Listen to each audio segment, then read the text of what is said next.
Yan, eto na. Joel Villanueva. Si Joel Villanueva, mga kababayan, katulad din kay Bongo, na naguhugas kamay. Kung nakita nyo si Bongo, mga kababayan, sabi ni Bongo sa Senate hearing noong Martes, no? August 19, 2025. Sabi niya, ni minsan, simula nung naging politician siya, ayaw daw niya na pumasok at hindi daw sila tumanggap ng proyekto mula sa gobyerno.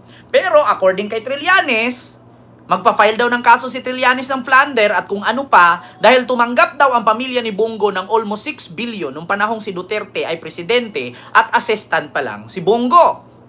So ngayon, mga kababayan, napasok ngayon, mga kababayan, na ang kapatid ni Bongo or stepbrother niya, tumanggap din pala ng proyekto sa gobyerno ng almost 326 million flood control sa Davao del Sur. So ngayon, mga kababayan, sabi ni Bongo, wala daw siyang kinalaman. Ever since, wala daw siyang kinamkam dyan, pati pamilya niya. O, given na yon. Kasi, kung pamilya ang pag-usapan, wala nga. If stepbrother niya, o sige, stepbrother niya yon.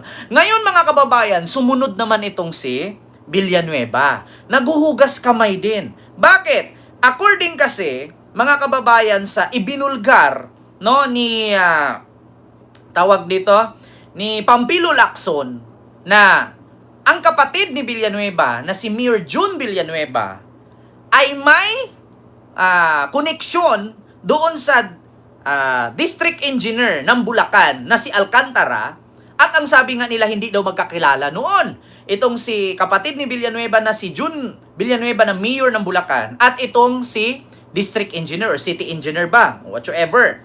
O, wala daw koneksyon at hindi daw sangkot dito sa flood control project. So ngayon, mga kababayan, eto na. Panoorin nyo. Mula po ito sa Billionaire News, mga kababayan. Ang daming naguhugas kamay. At kung naalala ninyo, mga kababayan, no, iginiit ni Villanueva na wala daw mga senador konektado sa flood control. Sabi ni Villanueva niyan, marami yan sa Kongreso, sa Senado, walang ganyan. Pero, kamakailan, inamin din ni Chis Escudero na kaibigan niya ang isa sa top 10 kontraktor. Binigyan nga siya ng 30 million para sa kanyang pangampanya noong 2022 election. Tapos si Bongo, ganun din, may connection din. Tapos si Villanueva, itinanggi na naman niya ngayon na wala daw siya. So ito, panoorin nyo, mga kababayan. Alam nyo, sa totoo lang, itong investigasyon sa Senado sa flood control, walang kwenta yan. Mauwi lang yan sa areglo. Tama ang sabi ni Baste. Kasi wala Dapat kasi, ulitin ko ombudsman at COA dapat ito para walang ligtas. Kasi mahirap yung mga ganyan-ganyan ito. Mariing kinondena ng mga senador ang mga maanumalyang flood control project. Nakakahiya Hugas po. kamay naman si Senator Joel Villanueva. Nakakahiya po, mga senador. Nakakahiya po kayo. Buti nagawa nyo pang ngumiti-ngumiti sa harap ng media, Tapos habang sa paningin ng ibang tao, wala kayong kwenta sa kanila. Di ba? Hindi ko naman nilalahat na senador, pero yung ibang tao, ganun mag-isip. Ang kapal na mukha ninyong tumingin sa kamera at ngumiti-ngiti, samantalang yung ahensya ninyo, naglalakad ng walang ulo. Ito. Sa gitna ng kontrobersya sa kanyang probinsya. Narito ang agenda report ni Dexter Ganibe ng Abante. Mistulang hindi sumakses si Senator Joel Villanueva sa mabilis niyang pagdistansya. Sabi ni Ma'am Lian Solis, na-high blood daw siya. Salamat po, ma'am. Sa issue ng mga maanumalyang flood control project sa Bulacan. Hindi kasi pinalagpas ng mga netizen ang pag-balljack sa Senate Majority Leader. Diba? Sa Senate Blue Ribbon Committee noong Martes, inamin ni DPWH Secretary Manuel Bunoan na ghost project ang ilan sa mga proyekto ng Wow Builders na ang pondo ay mula sa insertion sa 2025 budget. Nako. Naglabi po ba ako sa inyo ng kahit na Like kahit po tayo. isang flood control project, contractor, etc. Ayan na. In my public service career, meron po ba na nilapit? Ganyan din yung sinabi ni Cheese. Ganyan din yung sinabi ni Bongo. Ngayon, ganyan din ang sinabi ni Villanueva. For the record daw, tinanong niya si Bunuan kung lumapit ba daw si Villanueva kay Bunuan para mag-ano ng project, ganito ng project. Sagutin ni Bunuan yan. Meron po ba na sabi ako sa inyo, ito dapat ang gawin at ako'y eksperto. Bakit Pwede kanya-kanyang niyo po hugas bang na? sabihin lang, just for the record?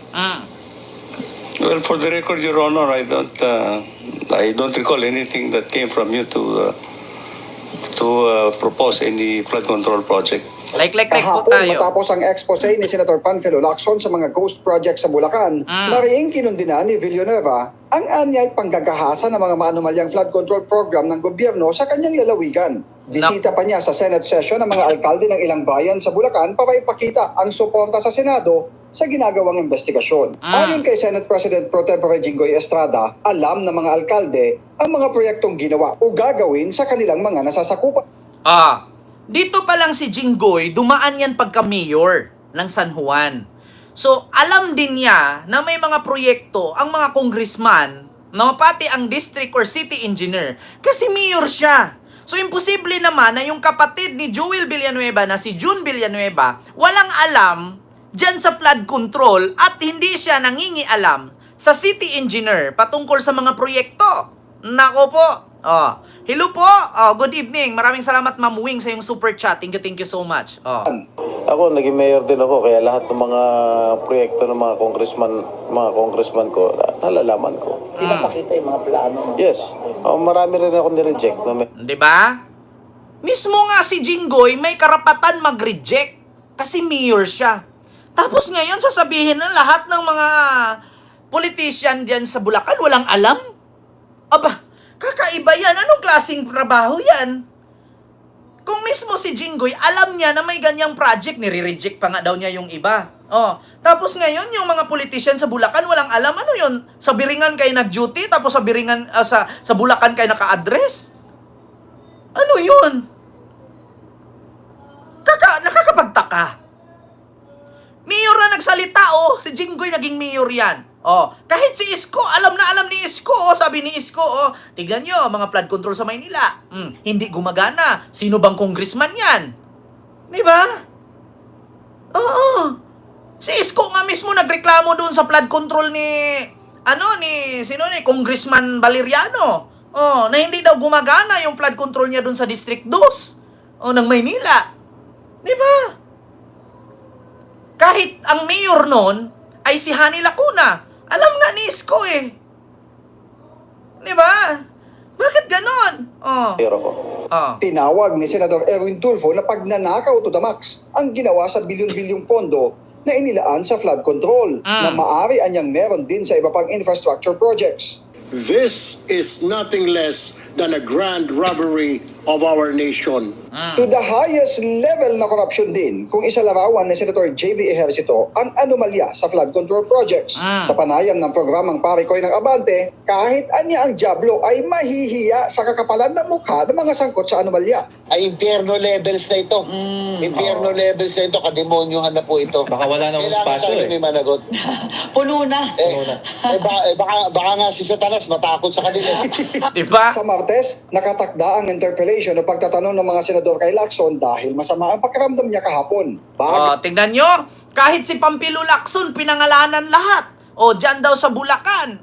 Horror daw yung dyan. Corruption. Biruin mo yung Wawaw Builders. Wawaw Builders daw. Nung pinuntahan daw ng staff ni Lacson, yung address ng Wawaw Builders, milk teahan daw ang nandun. Hindi daw construction company. Milk tea. Yung address. Milk tea daw ang nandun. Notorious daw. Di ba? Mga kababayan, biruin nyo yan? Di ba? Diyos mio marimar. Ito pa.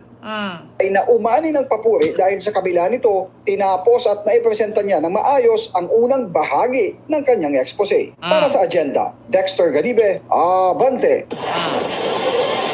Sa patuloy na pagkalkal sa mga palyadong proyekto sa Bulacan, isang picture ang lumutang.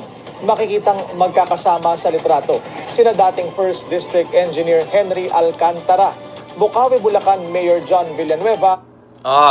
Ayan ang sabi, hindi pa daw ever since nagkita itong si District Engineer Alcantara at si Mayor June Villanueva na kapatid ni Jewel. Ang problema mga kababayan, ayan yung picture. Ano ibig sabihin yan? Ano yan, selfie sabay alis? Parang family gathering yata yan hindi pa nga ito nakasuot ng mga formal na damit. Parang bumisita lang, parang, mag-basketball muna tayo. Tara, sparring tayo, papainit lang.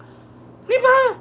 Tapos tatanggin yun na hindi magkakakilala. Ayan na nga yung picture, konektado. So, ibig sabihin, lahat ng sinasabi ni Ping Lacson, totoo. Kung hindi totoo ang sinasabi ni Ping Lacson, kasuhan ninyo. Bakit kung bibig lahat ng senador pag si Ping Lacson ang magsasalita? Kaya nga sabi ko sa inyo, dapat ito si Ping Lacson gagawin tong DILG secretary dapat Kasi ang galing, tignan nyo, sa lahat ng senador, no? Si Ping Lacson, si Soto, at si Erwin Tulfo lang talaga ang magaling. Magaling mangbisto. 3 lang ang nakikita ko. Soto, Ping Lacson, Erwin Tulfo. Pagdating naman sa international na kabulastugan pambubudol, Risa Hontiveros, 4 lang. Tulfo, Lacson, Erwin Tulfo, Lacson, Soto, Hontiveros. Yung 4 na yan, tandaan nyo mga kababayan sa 2028. Pag yan, nagsanib puwersa yan, matinding kalaban yan. Kasi may mga napapatunayan At take note, yung 4 na yan, walang korupsyon yan. Kasi, sabi ko nga sa inyo mga kababayan, much better po na bumoto tayo ng mga politiko na sanay na, may mga karanasan na, at expert na sa ganyan. Diba? Wala akong tiwala dyan kay Subiri, Ma'am Jenny Ramos. Minsan hangin, minsan hindi yan. Diba? Sabi ko sa inyo mga kababayan, kita nyo, tatanggay nyo pa, hindi magkakilala, never nagkita. Ayan nga yung picture, si Alcantara at kapatid ni Jewel. Diba? Diyos mio, Marimar. Continue natin. Konsehal Jerome Reyes, ABC Cap Robin Del Rosario at ilan pang opisyal. Si Alcantara ang isa sa sentro ng kontrobersya sa maanumalyang flood control projects, kasama ang kanyang dating assistant district engineer na si Bryce Hernandez sa mga umano'y takaw sa pera na pinangalanan ni Senador Ping Lacson. Diba?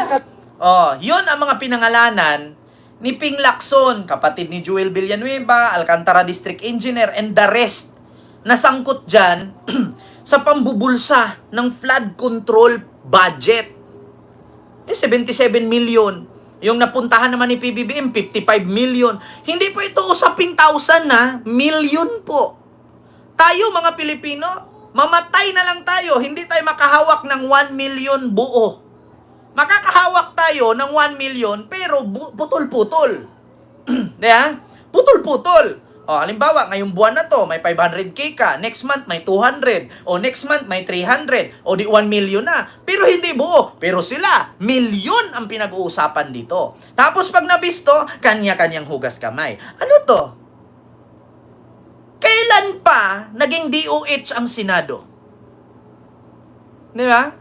Ngayon ko lang napagtanto na ang Senado pwede palang maging DOH. Bakit? Hugas kamay Di ba DOH lang ang gumagawa ng ganyan? Mga bata, bilang parte ng ating kalusugan, para fresh, hindi bulatihin, maghugas kamay. Kailan pa naging DOH ang Senado? Ba't ang daming naghuhugas kamay? Si Cheese naghugas kamay. Si Joey Villanueva naghugas kamay. Si Bongo naghugas kamay. Kailan pa naging DOH? Ang Senate. May tanong ko lang. Di ba? Kailan pa naging DOH ang Senate? Bakit napunta na dyan kabayan ko, kapatid ko ng Ceresa Force? Bakit naging DOH ang Senate? Naghuhugas kamay. Kung pwede nga lang, kanta ni Ying Constantino, hawak kamay, di kita iiwan sa paglakbay. Dito sa mundong katiwalian, hawak kamay, di kita bibitawan hanggang kulungan sa mundo ng kawatan. Sa mundo ng kawatan, hugas kamay, hugas Hugas kamay, hugas kamay. Sa mundo ng kawatan. Ang galing, no? Ang sarap gawa ng kanta. Yeah. Hugas kamay, hugas kamay. Kaya wala na akong tiwala sa Senado, dapat i-abolish nyo na yan eh. Kung gumawa kayo ng senador, wag nyo na gawing 12, 5 na lang. Wala namang kwenta, 12 kayo dyan, wala namang kwenta. Tignan nyo, mag-organize kayo dyan ng random drug test. Yung iba kumakagat, yung iba hindi.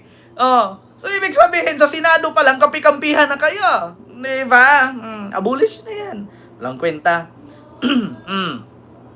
Ito, sunod, mga kababayan.